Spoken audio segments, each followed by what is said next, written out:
আপনারা কম বেশি যারা ইউটিউব ঘাটেন, মানে টাচ মোবাইল যারা ঘাটেন, কম বেশি আমার 3 বছর আগের জীবন ইতিহাস সম্পর্কে আপনার কিছু মানুষ খবর রাখতে পারেন। আমি দীর্ঘ 3 বছর কিডনি রোগে আক্রান্ত ছিলাম। কি রোগ? কিডনি রোগ। আমার 2টো কিডনি ড্যামেজ। এক ফোঁটাও 24 ঘন্টায় পেশাব হতো না। যা পানি খেতাম সব দেহে জমে দিয়ে হাত মুখ পা সব ফুলিয়ে যেত। একদিন আমাকে কলকাতায় ডায়ালিসিস করতে যেতে হয়েছে পানি বার করার জন্য। মানে রক্ত বার করে তার সঙ্গে পানি আলাদা করে দেয় মেশিনে, রক্তগুলো আবার দেহের ভিতরে মোটা সুচ দিয়ে এই শিরার ভিতর দিয়ে আবার দেহে পুরিয়ে দেওয়া হতো।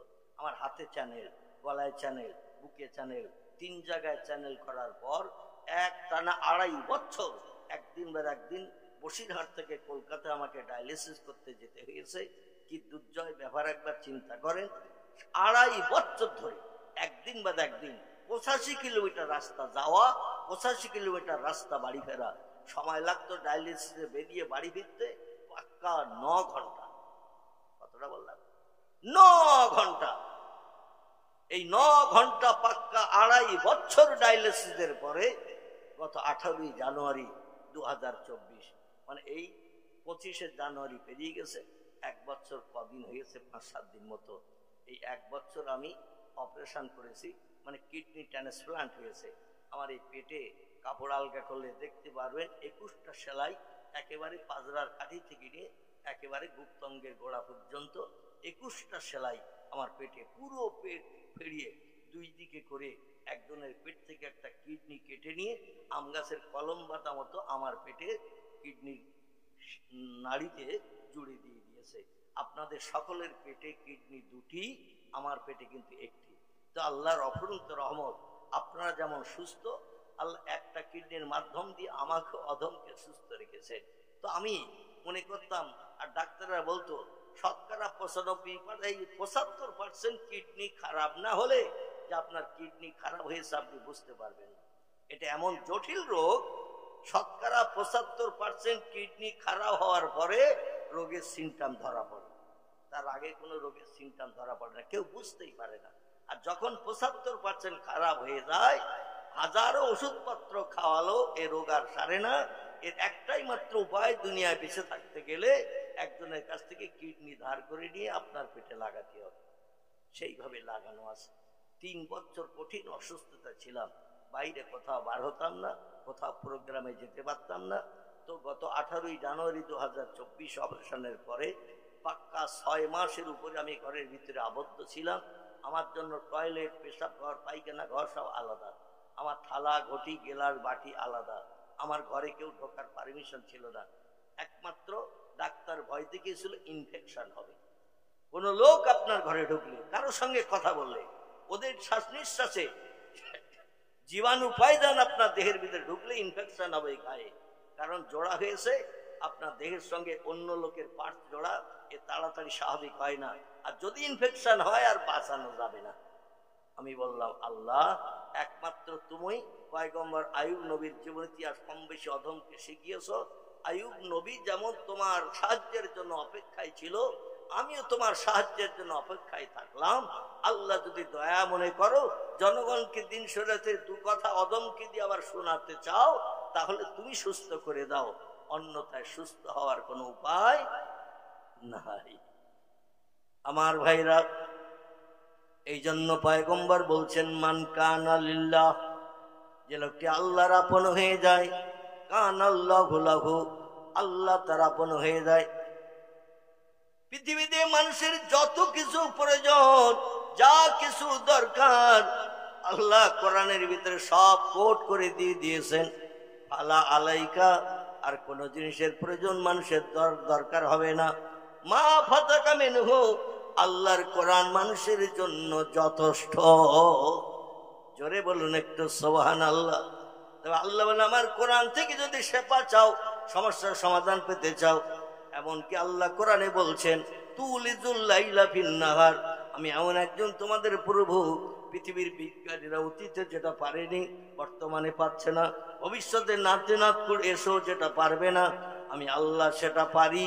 এবং আমি শুধু মুখে বলি নাই, অনেক মানুষ মুখে অনেক কথা বলে, কাজের সময় তার খোঁজ পাওয়া যায় না। আল্লাহ বলেন, কোরআনে যত তথ্য তথ্য কোট করে দিয়েছি, সব তথ্যগুলো বাস্তবে রূপদান করে তারপরে কোরআনে কোট করেছি। সর্বশেষে আমি সব তথ্যগুলো পৃথিবীতে নজির সৃষ্টি করে দেখিয়েছি। এই জন্য আল্লাহ কোরআনে বলছেন, লেমা তাকুলুনা মা লা তাফালুন, ওই কথা কোনোদিন তুমি অপরকে বলিও না যে কাজটা তুমি নিজে করো না। লেমা তাকুলুনা মা লা তাফালুন, আল্লাহ বলছেন যে কাজটা তুমি করবে ওই কাজের উপদেশ মানুষকে দেবে, তাহলে মানুষ মেনে নিতে সুবিধা পাবে। যে কাজ তুমি করো না মানুষকে ওই কাজের উপদেশ দিও না। মানুষ তোমার জীবন ইতিহাস দেখে যদি সে কাজ না পায় কোনোদিন সেটা আমল করবে না। জোরে বলুন একটু আমিন। আল্লাহ বলেন কোরআনে যত তথ্য কোট করে দিয়েছি সব তথ্যগুলোকে বাস্তব রূপদান করে দেখিয়ে দিয়েছি। আমার কোরআন একটা কথা কিয়ামত পর্যন্ত মিথ্যা হবে না। জোরে বলুন আমিন। তবে শোনো, আমার কোরআন থেকে যদি জ্ঞান নিতে চাও, সমস্যার সমাধান যদি পেতে চাও, তোমাদের একটা কাজ প্রথম করে নিতে হবে, যেটা কোনো ধর্মগ্রন্থের মালিক বলেনি। বেদের মালিক, পুরাণের মালিক, গীতার মালিক, ভগবতের মালিক, রামায়ণের মালিক, মহাভারতের মালিক, জেন্দাবাস্তা গ্রন্থ সাহেব, মনুসংহিতা, উপনিষদ থেকে শুরু করে যত ধর্মগ্রন্থ পৃথিবীতে আছে সব ধর্মগ্রন্থ মানুষের মগজ ধলাই করা কথা, মানুষের ব্রেন মগজের কথা মানুষ লিখেছে। কিন্তু কোরআনের পানির মালিককে আলহামদুলিল্লাহ, কোরআনের মালিক আল্লাহ। তিনি বলছেন তানজিলুম মির রাব্বিল আলামিন। এই কোরআন পৃথিবীর কোন মানুষের মগজ ধলাই করা কথা নয়। এই কোরআন তারই বাণী, যিনি তাম বিশ্ব ব্রহ্মাণ্ডকে বানিয়েছেন। খলাকাস সামাওয়াতি ওয়াল আরদ, আল্লাহ বলছেন আসমান যিনি বানিয়েছেন, জমিন যিনি বানিয়েছেন, কোরআন তারই বাণী। আসমান বানিয়েছেন কে বলুন? জমিন বানিয়েছেন কে? আমার ভাইরা, যিনি বানিয়েছেন আসমান, যিনি বানিয়েছেন জমিন। এমনকি আল্লাহ বলছেন ও পৃথিবীর মানুষ, যেটা কিয়ামত পর্যন্ত মানুষ আমার সঙ্গে পাল্লা দিয়ে সামঞ্জস্য হতে পারবে না, সেটি হলো এই পৃথিবীর মানুষের মাথার উপরে যে নীল আকাশ রেখে দিয়েছে। নীল আকাশ, ওই আকাশে কোথায় কোন দেশে? Japan, German, England, Holland, Poland, Italy, Brazil, Thailand, Singapore, Burma, Rangoon, Hindustan, Pakistan, Bangladesh, Afghanistan, Iraq, Iran, Kuwait, Jordan, Arab, পারস্য, তুরস্ক, Libya, Nigeria, Indonesia, Malaysia, Sri Lanka, Burma, Tajikistan, Kazakhstan, Baluchistan, Azerbaijan, Armenia, Saudi Arab, আরব শাহী, শাম, সিরিয়া, মরক্কো, ইয়ামান, বুলগেরিয়া, আছে না দেশ? কোন দেশে বলুন আকাশ থেকে দিয়ে দুটো চারটে করে খুঁটি দিয়ে আকাশ থেকে দেওয়া আছে? এইখানে যে সাবেরাটা মাথার উপরে দেওয়া হয়েছে, কেন দেওয়া হলো? ঠান্ডা কুয়াশা পড়বে, গা ভিজে যাবে। রাতের বেলা কুয়াশা পড়ে না? পড়ে না? কুয়াশার হাত থেকে নিষ্কৃতির জন্য মাথার উপরে সামিয়ানাটা দেয়া হয়েছে। এই সামিয়ানা মাথার উপরে দিতে যে খুঁটি পুঁততে হয়েছে না হয়নি? এখন ওই যে আকাশ দেখি, আকাশকে সামিয়ানার মতো হালকা হালকা। পৃথিবীর বিজ্ঞানীরা বলছে বহুদূর ফাঁকা, তাই নীল মতন দেখায়। আসলে আকাশ বলতে কিচ্ছু নাই। এটা হলো বিজ্ঞানীদের কথা, বর্তমান যুগের জ্ঞানীদের দেয়া তথ্য। ওরা বলছে বহুদূর ফাঁকা, তাই নীল মতন দেখায়, আকাশ বলতে কিচ্ছু নাই। আল্লাহ কোরআনে সূরা বাকারায় তথ্য কোট করেছেন, হুয়াল্লাযী খালাকা সাবআ সামাওয়াতিন তিবাকা। জোরে বলুন আল্লাহু আকবার। আল্লাহ বলেন আমি সেই প্রভু, আমি মাঝে মাঝে ফাঁকা দিয়ে দিয়ে ওই নীল আকাশের মতো আরো আকাশ বানিয়েছি 6টা। আপনারা বিশ্বাস করেন কিনা? যদি বিশ্বাস করেন, এই কোরআনিয়া মাদ্রাসার উন্নতি করবে, কোরআনিয়া মাদ্রাসার সৌন্দর্য শ্রীবৃদ্ধির জন্য আমি অধম আপনাদের কাছে 2টি মর্যাদা নিয়ে এসেছি। একটি মর্যাদা হলো আমি এখনো পূর্ণ সুস্থতা পাইনি, মাজুর অসুস্থ আছি, স্বাভাবিকভাবে এখনো হাঁটাচলা করতে পারি না, শরীর এখনো দুর্বল। যদিও কিডনিটা সেট হয়েছে দেহে, তবে এখনো চলাফেরায় অসুস্থতা রয়েছে। আল্লাহ নবী বলছেন মাজুর অসুস্থ ব্যক্তি এবং আল্লাহর দরবারে মাঝখানে কোনো পর্দা থাকে না। মাজুর অসুস্থ ব্যক্তি যে দোয়া করে বিদ্যুতের মতো আল্লাহ দোয়া কবুল করে নেন। আল্লাহ পাক আপনাদের সামনে যে অধমকে বসিয়েছেন, অধমের আরেকটা মর্যাদা আল্লাহ দিয়েছেন আজকের জন্য, সেটি হলো আমি মুসাফির। কি বললাম? 80-82 কিলোমিটার রাস্তা বাড়ি থেকে বাইরে চলে গেলে ওই লোকটি মুসাফির হিসাবে বিবেচিত হয়। আর মুসাফিরেরা কোনো দোয়া করলে সে দোয়া আল্লাহ বিদ্যুতের মতো কবুল করে থাকেন। যে কয়জন ব্যক্তি আপনারা বসে আছেন, আমি যখন আসছিলাম একজন আমার ভাই সাহেব ওয়াজ করতে করতে আপনাদের কাছে হাত পাচ্ছিলেন। আমি যখন এসেছি তখন দেখলাম 3 নম্বরে 10,000 টাকার কালেকশন করছিলেন, মনে আছে? আমি তখন ঢুকেছি, একজন মেয়ে ছেলে দিলেন 10,000, সেটা তখন গেটের মুখে রাস্তার উপরে আছি। তারপরে তিনি কিছু বক্তব্য রেখে 3 নম্বরে আরেকজনকে চাইছিলেন। যাই হোক, ঘরের ভিতরে চলে গেলাম, দরজা লাগানো ছিল, কথা ভালো বুঝতে পারছিলাম না। পূর্বে আপনারা যথেষ্ট দিয়েছেন, আশা রাখি। আমি মাজুর, অসুস্থ ব্যক্তি এবং মুসাফির, আল্লাহর দরবারে হাত দুখানা উঠাবো। যে হাত দুখানা কাবা ঘরের দেওয়ালে আল্লাহর একটা জান্নাতি পাথর সেট করা রয়েছে, যে পাথরটির নাম হলো হাজরে আসওয়াদ। নবী বলছেন, এই পাথরে যদি আমার কোনো উম্মত হাত লাগায়, যদি কোনো উম্মত ঠোঁট লাগায়, ওই হাত আর ঠোঁট জীবনে জাহান্নামের আগুনে স্পর্শ করতে পারবে না। জোরে বলুন একটু সুবহানাল্লাহ। আল্লাহ পাক আপনাদের নেক ও খাস দোয়ার বাবরকতে অধমকে 3টি বার নবীজির দেশ দেখার সুযোগ দিয়েছেন।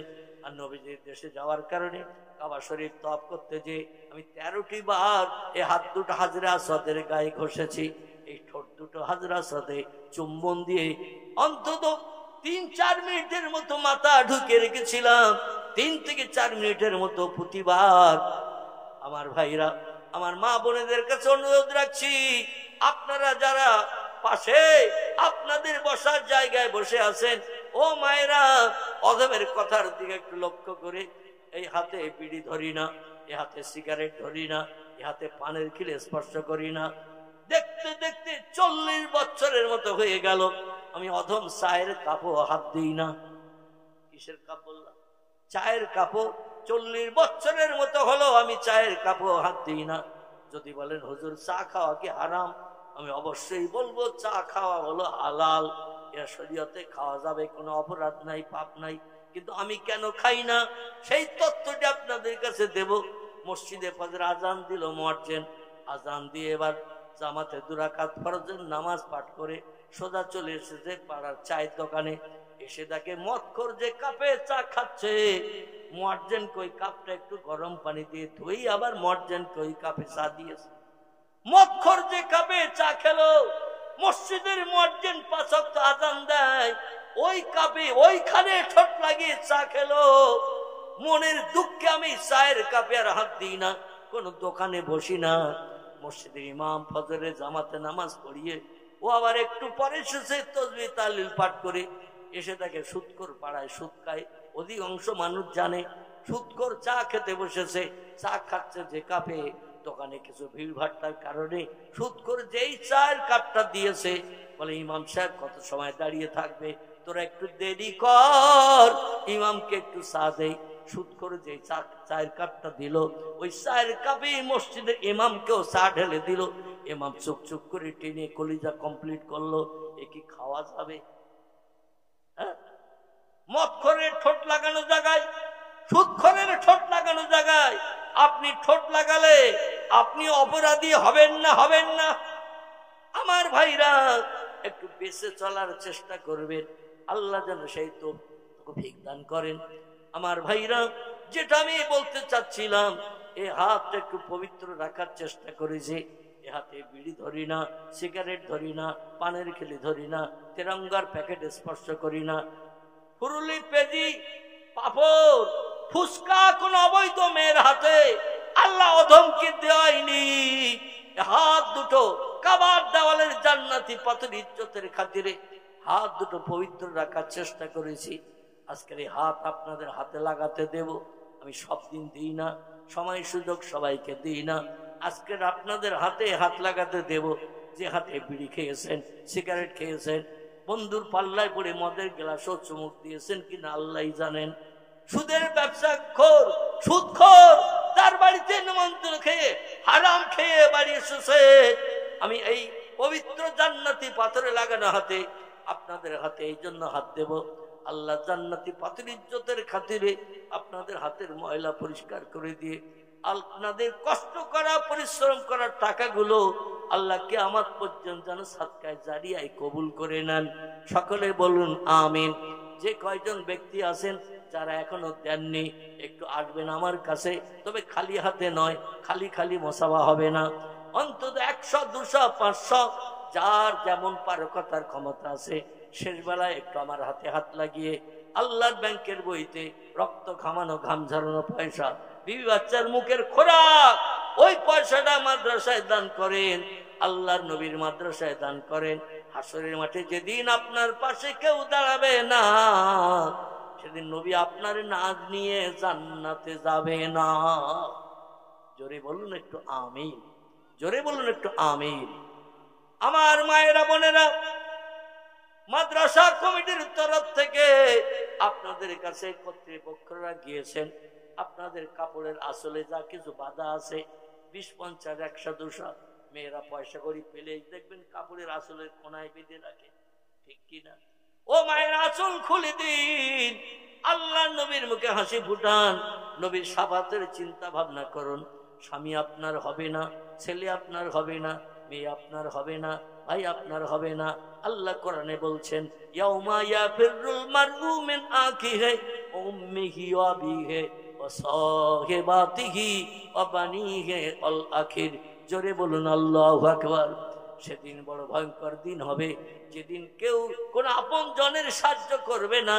সেদিন এই রক্ত ঘামানো ঘাম ঝরানো পয়সা আল্লাহর কোরআন সেদিন জবান খুলে আপনার হাত ধরে টেনে জান্নাতে নিয়ে যাবে। আসেন কেউ আল্লাহর কোরআনের ইজ্জতের খাতিরে মাদ্রাসার উন্নতি কল্পে আমার হাতে একটু হাত লাগানোর ইচ্ছা নিয়ে কেউ কি আসবেন ভাই? যদি আসেন বড় খুশি হব।